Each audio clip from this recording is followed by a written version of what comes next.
आप सभी का आपके अपने YouTube चैनल शॉर्ट टॉक्स में स्वागत है। आज की इस वीडियो में मैं आप सभी बच्चों को class 11 Hindi core model set paper 3 जो आपका लास्ट मॉडल सेट है उसका कंप्लीट सॉल्यूशन आपको इस वीडियो में मैं बता दूंगा। सेट पेपर 1, 2 दोनों कंप्लीट करवा दिए। अगर आपने वो वीडियो नहीं देखा है तो वीडियो को डिस्क्रिप्शन बॉक्स में लिंक या फिर आप मेरे चैनल पर जाकर सारे के सारे आर्ट्स के वीडियो आप देख सकते हैं। वहाँ पर हिंदी कोर सेट 1 सेट 2 आपको अवेलेबल मिल जाएगा। ठीक है, तो चलिए वक्त बिना बर्बाद के वीडियो को शुरू करते हैं। देखिए, पहला तो एक आपको खंड का जो सेक्शन ए है हमारा, उसमें एक आपको अपठित बोध है, उसमें एक आपको पद्यांश या फिर गद्यांश दिया हुआ है। आपको दोनों में से जो आता है बना सकते हैं। ट्राई करिएगा कि आप गद्यांश चुनें, क्योंकि पद्यांश में थोड़ा सा गलती हो सकता है आपसे। ठीक है, तो इसमें टोटल आपको देखिए दिया हुआ है 5 लाइन का आपको दिया हुआ है, एक पद्यांश दिया हुआ है और टोटल 6 नंबर आपको यहाँ से मिलने वाले, क्यों 3 सवाल आपको दिए हुए, 1 सवाल पे 2 मार्क्स मिलने वाला है। सेम इसी देखिए आपको क्या एक आपको गद्यांश दिया हुआ। गद्यांश में देखिए लिखा हुआ है कि पेट भरने और तन ढकने की जो मनुष्य की संस्कृति की जननी नहीं है। पेट भरा और तन ढना होने पर ऐसा मानव जो वास्तव में संस्कृत है लेकिन निठाला नहीं बैठा। हमारी सभ्यता का एक बड़ा अंश हमें ऐसे आदत मिला है जिनकी चेतना पर स्थूल भौतिक कारणों का प्रधान है, किंतु उसका कुछ हिस्सा भी हमें क्या मिला हुआ है, मनुष्यों से मिला हुआ है। ठीक है, तब देखिए सवाल यहाँ पर कुछ जुड़ा हुआ है कि हमें अपनी सभ्यता का अंश कैसे आदमियों से मिला हुआ है। तो देखिए सीधा बात यहीं पर बोला हुआ है, हमने जस्ट पढ़ा कि ऐसे आदमियों से मिला हुआ है जिनकी इतना पर स्थूल कारणों प्रभाव, यहाँ से आप यहाँ तक लिख सकते हैं। ठीक है, यहाँ पर यहाँ तक लिख दीजिए, बस हो जाएगा। ठीक है, अगला हमारा कि मनुष्य से मिलने वाला जो ज्ञान होता है वो किसका परिचायक होता है, मतलब क्या बताता है। तो देखिए सीधा सीधा वो क्या बताता है, यहाँ से आप टिक करिएगा, ये यहाँ से लेकर और यहाँ तक। ठीक है, यहाँ तक लिख दीजिएगा बस। ठीक है, तो ये हमारा 2 नंबर हो गया। फिर हमारे आज का ज्ञान क्या क्या है। ठीक है, तो एक ही बार में बताता हूँ। चलिए एक एक सभी के आंसर बताता हूँ, आपको जो अच्छा लगा आप लोग याद कर लीजिएगा। देखिए ये हमारा आंसर हो गया, फर्स्ट नंबर का आंसर। ये हमारा फर्स्ट आंसर होना चाहिए था। ठीक है, पीडीएफ में थोड़ा सा गलती लिखा गया। ये फर्स्ट वाला आंसर यहाँ तक हो जाएगा। सेकंड वाला मिला लीजिएगा, जो टिक करा है वो वाला लिखिएगा। ठीक है, ये मत लिखिएगा, पहले बता देता हूँ। ठीक है, वहाँ जो टिक करा है वो लिख लीजिएगा। थर्ड नंबर का आंसर यहाँ है कि दुनिया की समझ हमें इसलिए होनी चाहिए क्योंकि ताकि हम दुनिया के मायाजाल में फंस कर ना रह जाए। ज्ञान आज़ादी देता है और यही ज्ञान, यदि ज्ञान आपके पास ना हो, धर्म और जात पात के नाम पर बेवकूफ़ बनाने लोग आपका शिकार कर सकते हैं, सीधा आपको शिकार बना लेंगे। इस बात को समझने के लिए यहाँ एक उदाहरण देना आवश्यक है। ठीक है, फिर अगला है देखिए हमारा कि आपको पंचायत चुनाव पे क्या लिखना था, निम्न लिखना था। तो देखिए पंचायत चुनाव अभी हाल ही में आपको मालूम है, झारखंड में भी पंचायत चुनाव, आप सभी के क्षेत्र में भी पंचायत का चुनाव हुआ होगा। वहीं पर देखिए उसी के आधार पर अपने हिसाब से जो भी आपको आता है वो लिख सकते, कोई दिक्कत नहीं इसमें। तो देखिए मैंने यहाँ लिखा हुआ कि भारत की अधिकतर जनसंख्या गाँव में रहती थे और जिस प्रकार एक राज्य के लिए राज्य सरकार है और नगर की नगर पालिका, वैसे ही गाँव के लिए देखिए क्या होता है, ग्राम पंचायत बनाया जाता है। तो ग्राम पंचायत लगभग क्या होता है हर गाँव में, और ये गाँव में होने वाली जो भी गतिविधि होती है उसमें रखती है, उनके विकास के लिए जो भी कार्य जरूरी वो करती है। किसी भी गांव के सभी वयस्क मिलकर क्या करते हैं, ग्राम सभा का निर्माण करते हैं। वही सब मिलकर क्या करते हैं, कार्य करने वाले लोगों को चुनते हैं। ग्राम पंचायत में पंचों का भी चुनाव होता है और वही पंच मिलकर क्या चुनते हैं, सरपंच चुनते हैं और क्या करते हैं, ग्राम पंचायत का निर्माण करते हैं। देखिए ये बात सही लिखी हुई है। तो फिर अगला लिखा हुआ कि ग्राम पंचायत को गांव के लोगों हित में कार्य करना पड़ता है। वो 2 प्रकार से कार्य करती है, एक होते हैं कि अनिवार्य कार्य और दूसरे होते हैं ऐच्छिक कार्य। अनिवार्य कार्यों के अंतर्गत गांव में पानी हो गया, बिजली, ये सबसे बेसिक जरूरत है। फिर पढ़ने के लिए स्कूल कॉलेज खोलना है, ये भी क्या है, लोगों को रोजगार दिलाना। ऐच्छिक कार्य के अंतर्गत देखिए कुएं बनवाए जाते हैं और ये सिर्फ अपनी मर्जी से करते हैं। तो ये होता है 2 प्रकार। ठीक है, तो ये हो गया हमारा। अब इसी में देखिए आपको लिखना था समाचार पत्र पर निम्न लिखना था, तो आपको जिसमें से आता है वो लिख सकते हैं, इससे कोई दिक्कत नहीं है यहाँ पर।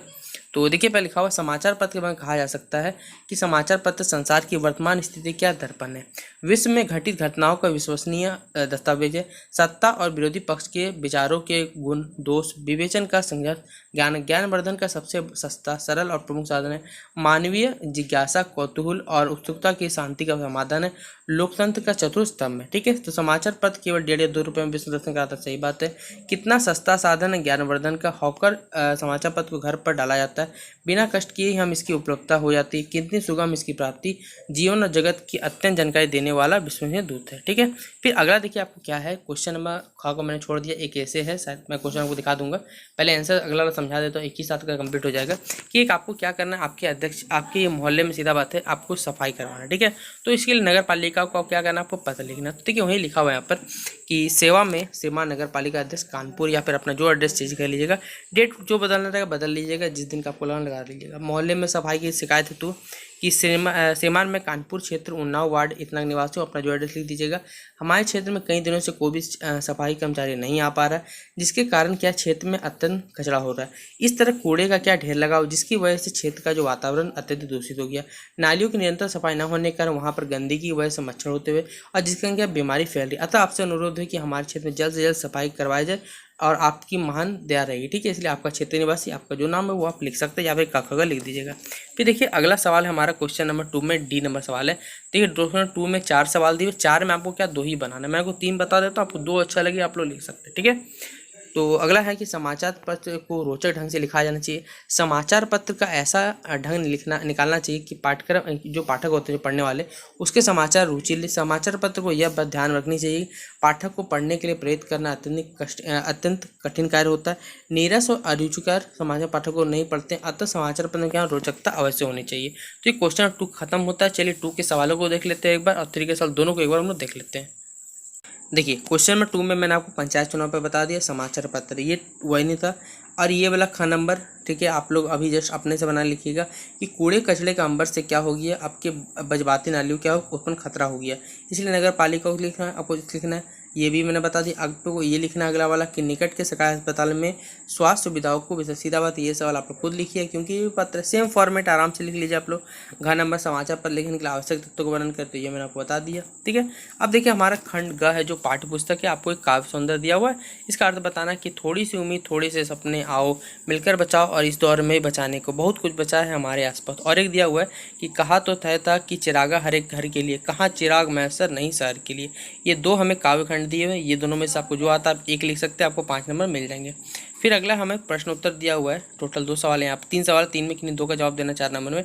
कि चंपा काले काले अक्षर नहीं चिन्हती, पाठ में पूर्वी प्रदेशों की स्थिति किस विडंबना स्थिति का वर्णन है, और दुष्यंत कुमार खुदा के संबंध लोगों से किस प्रकार से भिन्न है, और यहाँ पर संताल स्थिति बस्तियों की किन विशेषता को ज्ञान आपको आओ मिलकर कविता के माध्यम से मिलता है। फिर क्वेश्चन नंबर 5 है हमारा कि निम्नलिखित में देखिए 3 सवाल 3 में किन 2 का जवाब देना है। कि गाँव और शहर दोनों जगहों पर चलने वाली मोहन के जीवन संघर्ष में क्या अंतर है, रजनी के चरित्र की क्या विशेषता थी, और भारत माता के प्रति नेहरू जी की क्या अवधारणा थी। तो टोटल 5 नंबर सवाल, 3 नंबर 4 नंबर 5 नंबर। चलिए पहले कंप्लीट करते हैं, फिर 6-7 नंबर सवालों को हम लोग देखेंगे।